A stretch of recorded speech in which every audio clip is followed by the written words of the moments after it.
Hello and welcome to अभी तक exam YouTube channel. तो मध्य प्रदेश राज्य पात्रता परीक्षा का आयोजन होने वाला है 2024 है। तो नोटिफिकेशन यानी विज्ञापन जारी कर दिया गया है एमपी सेट 2024 के लिए, और इसके बारे में संपूर्ण जानकारी आज के इस वीडियो में आपको देने वाला हूं। तो इस वीडियो को ध्यान से आखिरी तक और देखना। चैनल पर नए हो तो मेरे चैनल अभी तक एग्जाम यूट्यूब चैनल को सब्सक्राइब कर लेना। तो एमपीपीएससी के द्वारा एमपी सेट यानी मध्य प्रदेश राज्य पात्रता परीक्षा के ऑनलाइन फॉर्म जो है आप शुरू हो रहे हैं। 15 मार्च को इसका नोटिस जारी किया गया स्टेट एलिजिबिलिटी टेस्ट का, और 15 मार्च के बाद में आप इसके ऑनलाइन फॉर्म जो शुरू होने वाले हैं। और इसके फॉर्म आप जो है आखिरी तारीख इसके फॉर्म भरने की 20 अप्रैल 2024 है, और इसके फॉर्म जो है 21 मार्च 2024 से शुरू हो रहे हैं। दोपहर 12 बजे तक आप इसके फॉर्म अप्लाई कर पाएंगे। तो इसके फॉर्म भरने की जैसे कि आप देख सकते हो 20 अप्रैल 2024 इसके लास्ट डेट है। इसके फॉर्म में संशोधन आप जो है यहाँ पे कर सकते हैं, और बिना त्रुटि के यहाँ पे आप 2 दिन आपको मिलेंगे। और इसके अलावा विलंब शुल्क के साथ जो इसके ऑनलाइन फॉर्म भरने की अंतिम तारीख है, विलंब शुल्क 3000 के साथ में आप जो है 30 अप्रैल तक फॉर्म भर सकते हैं। इसके अलावा सेकंड विलंब शुल्क के साथ में 25,000 विलंब शुल्क के साथ में, मतलब लेट फीस के 25,000 के साथ आप जो इसके फॉर्म है आखिरी तारीख जो है 10 दिन पहले आपके एग्ज़ाम से आप भर सकते हैं और इसके एग्ज़ाम दे सकते हैं। इसका परीक्षा शुल्क की बात की जाए तो इसके एग्ज़ाम की जो फीस लगने वाली है 250 रुपये रिजर्व कैटेगरी वालों को, अनुसूचित जाति जनजाति ओबीसी दिव्यांगजन मध्य प्रदेश के निवासियों को लिए जो है 250 रुपये प्लस 40 रुपये पोर्टल चार्ज, 290 रुपये टोटल आपको फॉर्म की फीस लगेंगी।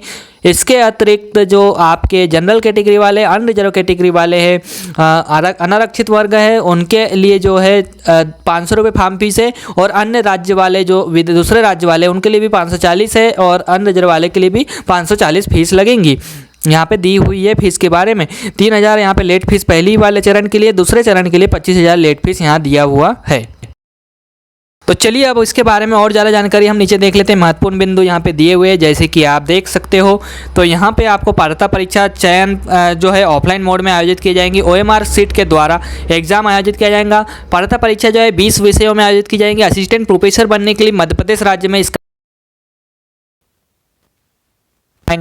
इसके अलावा जो पहला पेपर होता है अनिवार्य विषय है सामान्य प्रश्न पत्र, शिक्षण एवं शोध अभिवृत्ति रुचि वाला है। टीचिंग एंड रिसर्च एप्टीट्यूड का जो पेपर होगा चयनित विषय आपका दूसरा रहेगा। इसके अलावा OMR सीट के द्वारा होगा, UGC के नियमों अनुसार यहाँ पे एग्जाम किया जाएगा। और इसके अलावा परीक्षा परिणाम की घोषणा अनुपूरक या द्वितीय परिणाम आपको जारी नहीं किया जाएगा, और रीमूल्यांकन यानी रीटोटलिंग वगैरह भी यहाँ पे नहीं किया जाएगा। एक बार जो परिणाम घोषित कर दिया गया मेरिट सूची तो उन्हीं को लिया जाएगा। और कंप्यूटर यदि कोई त्रुटि है तो आपको प्रमाण पत्र भी यहाँ पे ऑनलाइन माध्यम से दिया जाएगा, मतलब डिजिटल सर्टिफिकेट मिलेगा अगर आप क्वालिफाई होते हैं, पास होते हैं। तो अब चलिए बात कर लेते हैं न्यूनतम शैक्षणिक योग्यता क्या है, मतलब कि कौन कौन कैंडिडेट इसके लिए फॉर्म अप्लाई कर सकता है। तो आपको मिनिमम जो है प्रतिशत पोस्ट ग्रेजुएशन में, मतलब पीजी में आपको जो 55% अंकों के साथ आपने पास कर लिया है तो आप इसके फॉर्म भर सकते हैं। इसके अलावा जो कैंडिडेट मध्य प्रदेश के मूल निवासी है, अनुसूचित जाति जनजाति और क्रीमी लेयर को छोड़ के दिव्यांगजन है, तो उनको 50% अंक भी है अगर आपके, तो 50% वाले भी फॉर्म अप्लाई कर पाएंगे। लेकिन आपको SC ST OBC वाले और दिव्यांगजन, और इसके अलावा EWS कैटेगरी वाले और अनरिजर्व कैटेगरी वालों को जो है अनारक्षित वर्ग वालों को बराबर स्नातकोत्तर उपाधि में 55% अंक चाहिए। इसके अलावा जो है आप अगर अंतिम वर्ष में, ऐसे अभ्यर्थी जो स्नातकोत्तर के अंतिम वर्ष में अध्ययनरत है, मतलब कि तीसरा या चौथा सेमेस्टर चल रहा है या जिसका साल तो लास्ट ईयर में है, तो वो भी इसके लिए फॉर्म भर सकते हैं। लेकिन अगर आपका रिजल्ट जो है 55% से कम रहेगा तो आपका जो है सर्टिफिकेट इनवैलिड हो जाएगा और आप इसके लिए कोई पात्र नहीं रहेंगे। इसके अलावा 50% रिजर्व कैटेगरी वालों के लिए जरूरी है। तो ये सारी जानकारियाँ दी हुई है। इसके अलावा जिन्होंने PhD 19 सितंबर 1991 के पहले कर ली है तो उनको 5% की छूट दी जाएंगी। और इसके अलावा ऐसे कैंडिडेट जिन्होंने जो है पहले से UGC नेट या CSIR नेट का एग्जाम क्वालिफाई कर लिया है, पास कर लिया है, तो वो उसी सब्जेक्ट में दोबारा से जो है MP सेट का एग्जाम नहीं दे सकते हैं। बाद में ये जानकारी अगर आप छुपाते हो और इसमें भी बैठते हैं तो आपका जो है यहाँ पे इनवैलिड हो जाएगा सर्टिफिकेट और आप पे कुछ कार्रवाई भी की जा सकती है। इसके अलावा अनरिजर्व कैटेगरी के लिए जो है पासिंग मार्क्स जो है 40% है। SC ST और OBC नॉन क्रीमी लेयर के लिए और दिव्यांगजन के लिए 35% मिनिमम क्वालिफाइंग मार्क्स लाना जरूरी है, तो ही आपको जो है मेरिट लिस्ट में में शामिल किया जाएगा। और आगे 6% कैंडिडेट में जो टॉप कैंडिडेट रहते हैं, मतलब कि जो जिसके सबसे ज़्यादा नंबर रहेंगे, टॉप 6% कैंडिडेट को जो है यूजीसी नेट का सर्टिफिकेट प्राप्त होता है। उसी प्रकार से एमपी सेट का भी सर्टिफिकेट प्राप्त किया जाएगा। इलेक्ट्रॉनिक प्रमाण पत्र जारी किया जाएगा, जैसे कि यहाँ लिखा हुआ है, जो पास हो जाएंगे अहर पा जाएंगे, और जिनका रिजल्ट नहीं आया रहेगा उनको प्रोविजनल इलेक्ट्रॉनिक सर्टिफिकेट दिया जाएगा। ये बातें यहाँ लिखी हुई है। एग्जाम शहर की जानकारी यहाँ पे दिया हुआ है। तो इंदौर, भोपाल, जबलपुर, सागर और उज्जैन शहरों में यहाँ एग्जाम होगा, और चयन है तो आवश्यक दिशा निर्देश दिए हुए। चलिए अब बात लेते हैं इसकी परीक्षा योजना, एग्जाम पैटर्न क्या है। तो इसका एग्जाम जो है ऑफलाइन पद्धति से होगा।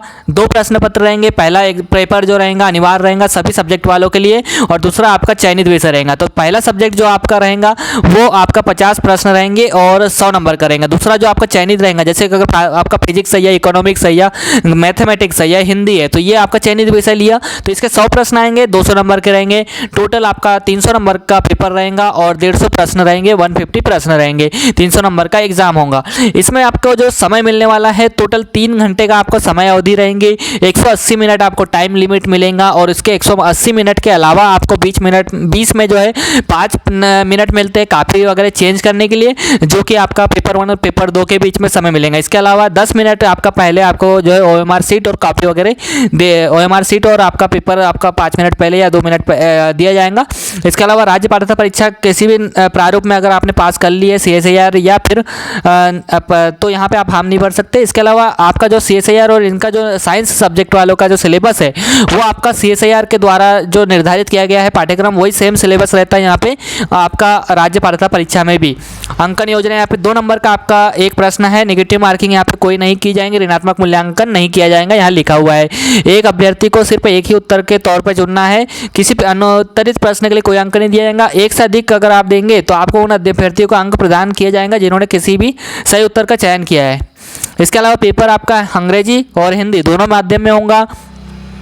भाषा विषय का प्रश्न पत्र संबंधित भाषा में होगा, मतलब अगर मान लो आपका हिंदी में आपका नेट का सेट का एग्जाम दे रहे हैं तो आपका हिंदी में ही पूरा पेपर रहेगा आपका हिंदी का। और यूजीसी नेट का सिलेबस जैसे ही यहाँ पे दिया हुआ है, और यहाँ पे आपका जो है एमपी सेट और इसका यूजीसी नेट का जो सिलेबस लगभग समान रहेगा, और इसके आप देख भी सकते हैं।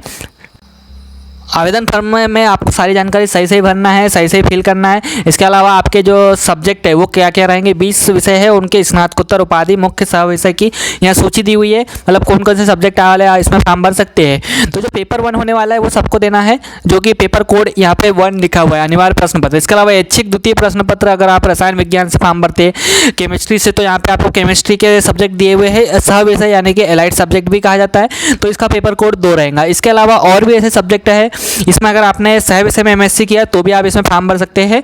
इसके अलावा इसी प्रकार से अर्थशास्त्र है, इकोनॉमिक्स है, जैसे कि आप देख सकते हो, तो अर्थशास्त्र के यहाँ सहायक सब्जेक्ट भी रहते हैं। इनमें अगर आपने कोई डिग्री की है, मास्टर डिग्री, तो आप इसमें फॉर्म अप्लाई कर पाएंगे। इसके अलावा यहाँ पे लाइफ साइंस में भी जैसे कि आप देख सकते हो जीव विज्ञान, तो यहाँ पे वनस्पति है, जूलॉजी, बॉटनी, केमिस्ट्री यहाँ पे दिया हुआ है, लाइफ साइंस है। तो इनमें से अगर आपने मास्टर डिग्री या पोस्ट ग्रेजुएशन की डिग्री की है तो आप इसके फॉर्म भर सकते हैं। जैसे कि आप देख सकते हो सारे सब्जेक्ट के यहाँ नाम। योगा में भी आप एमपी सेट का एग्जाम दे सकते हैं, लाइब्रेरी साइंस में भी आप एमपी सेट का एग्जाम दे सकते हैं, जैसे कि आप देख सकते हो।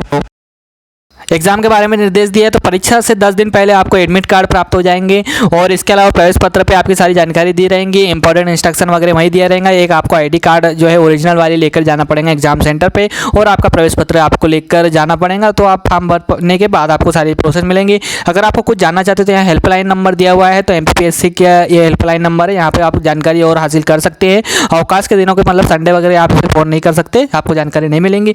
और इसके अलावा यहाँ पे आपके जो है सब्जेक्ट का सिलेबस के बारे में जानकारी दी हुई है कि किस माध्यम में उपलब्ध है। और वीडियोस के लिए मेरे चैनल अभी तक एग्जाम यूट्यूब चैनल को सब्सक्राइब कर लेना, साथ ही हमारे अन्य चैनल अभी तक टीचर को भी आप सब्सक्राइब कर लीजिए।